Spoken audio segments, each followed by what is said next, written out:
पूर्व जन्म में हनुमान जी की माँ से हुई थी भूल, जो बन गई अप्सरा से वानरी।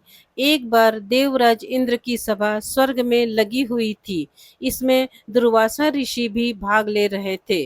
जिस समय सभा में विचार विमर्श चल रहा था, उसी समय सभा के मध्य ही पुंजिक स्थली नामक इंद्रलोक की अप्सरा बार बार इधर से उधर आ जा रही थी। सभा के मध्य पुंजिक स्थली का यह आचरण ऋषि दुर्वासा को अच्छा न लगा। दुर्वासा ऋषि अपने क्रोध के लिए प्रसिद्ध हैं। उन्होंने पुंजिक स्थली को कई बार टोककर ऐसा करने से मना किया, लेकिन वह अनसुना कर वैसा ही करती रही। तो दुर्वासा ऋषि ने कहा, तुझे देव सभा की मर्यादा का ज्ञान नहीं। तू कैसी देव अप्सरा है जो वानरियों की तरह बार बार आ जाकर सभा में व्यवधान डाल रही है। जा, अपनी इस आदत के कारण तू वानरी हो जा। दुर्वासा ऋषि का शाप सुनकर पुंजिक स्थली सन्न रह गई। अपने आचरण का यह परिणाम वह सोच भी नहीं सकती थी, पर अब क्या हो सकता था, भूल हो चुकी थी। उसके कारण वह शापग्रस्त भी हो गई। उसने हाथ जोड़कर अनुनय विनय कर कहा, ऋषिवर, अपनी मूढ़ता के कारण यह भूल मैं अनजाने में करती रही और आपकी वर्जना पर भी ध्यान न दिया। सभा में व्यवधान डालने का मेरा कोई उद्देश्य न था। कृपया बताइए, अब आपके इस श्राप से मेरा उद्धार कैसे होगा? अप्सरा की विनती सुनकर ऋषि दुर्वासा पसीजे। बोले, अपनी इस चंचलता के कारण अगले जन्म में तू वानर जाति के राजा विरज की कन्या के रूप में जन्म लेगी। तू देव सभा की अप्सरा है, अतः तेरे गर्भ से एक महान बलशाली यशस्वी तथा प्रभु भक्त बालक का जन्म होगा। पुंजिक अप्सरा को संतोष हुआ। पुनर्जन्म में वानर राज विरज की कन्या के रूप में उसका जन्म हुआ। उसका नाम अंजना रखा गया। विवाह योग्य होने पर इसका विवाह वानर राज केसरी से हुआ। अंजना केसरी के साथ सुखपूर्वक प्रभास तीर्थ में रहने लगी।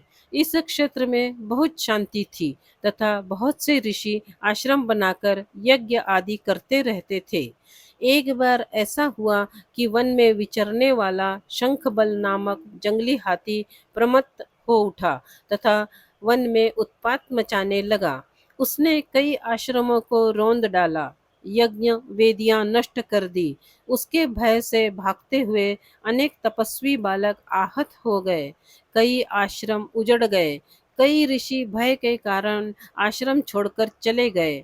केसरी को जब शंखबल नामक हाथी के इस उत्पात का पता लगा, तो वह आश्रम तथा आश्रम वासियों की रक्षा के लिए तत्काल वहां आए और शंखबल को बड़ी कुशलता से घेर कर उसके दोनों दांतों को पकड़कर उखाड़ दिया।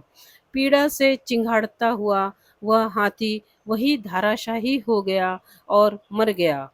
आश्रम की रक्षा के लिए उनके अचानक पहुंचने तथा हाथी को मारकर आश्रम वासियों को निर्भय कर देने वाले केसरी का ऐसा बल देखकर ऋषि मुनि बहुत प्रसन्न हुए और केसरी के पास आकर आशीर्वाद देते हुए कहा, वानर राज केसरी, जिस प्रकार तुमने आज हम सबकी तथा आश्रम की रक्षा की, इसी प्रकार भविष्य में तुम्हारा होने वाला पुत्र पवन जैसे वेग वाला होगा तथा रुद्र जैसा महान बलशाली होगा। तुम्हारे बल तेज के साथ साथ उसमें पवन तथा रुद्र का तेज भी व्याप्त रहेगा।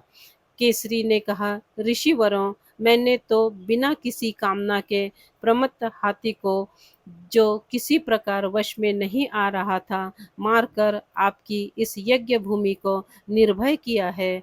आपका दिया यह स्वतः आशीर्वाद मुझे शिरोधार्य है। केसरी ऋषियों को प्रणाम कर चले गए। समय आने पर अंजना के गर्भ से एक बालक का जन्म हुआ। उसमें अपने बाल्यकाल से ही ऋषियों द्वारा दिए आशीर्वाद का तेज झलकने लगा। आश्रमों में वह पवन वेग की तरह जहाँ तहाँ पहुँच जाता। आश्रमों में विघ्न डालने वाले वन्य जीवों तथा दुष्ट व्यक्तियों को अपने अपार बल से खदेड़ देता। अपने इस पराक्रम से वह मदमत्त हो जाता तथा अपने साथियों के साथ वह आश्रमों में क्रीड़ा करने लगता। उसको खेलने से कोई रोकता तो वह उसको भी तंग करने लगता। बालक तो था ही, उसके बाल कौतुक से जब ऋषियों को असुविधा होने लगी तथा उनके पूजा पाठ और यज्ञ में व्यवधान आने लगा, तो उन्होंने उसके स्वभाव में शांति लाने के लिए आशीर्वाद जैसा शाप दिया कि तुम अपने बल को हमेशा भूले रहोगे। जब कोई तुम्हें आवश्यक होने पर तुम्हारे बल की याद दिलाएगा, तब फिर तुम में अपार बल जागृत हो जाएगा। इससे वह बालक शांत स्वभाव का हो गया। केसरी नंदन यह बालक आगे चलकर हनुमान नाम से प्रसिद्ध हुआ। सीता जी की खोज के लिए जब कोई समुद्र पार करने का साहस नहीं कर रहा था और हनुमान जी भी चुप बैठे थे, तो जामवंत ने हनुमान जी को उनके बल की याद दिलाई थी। तब उन्होंने समुद्र पार कर माता सीता की खोज की। यदि आपको यह पौराणिक कहानी अच्छी लगी हो तो प्लीज़ इसे लाइक करें, शेयर करें और इस चैनल को सब्सक्राइब करें। धन्यवाद।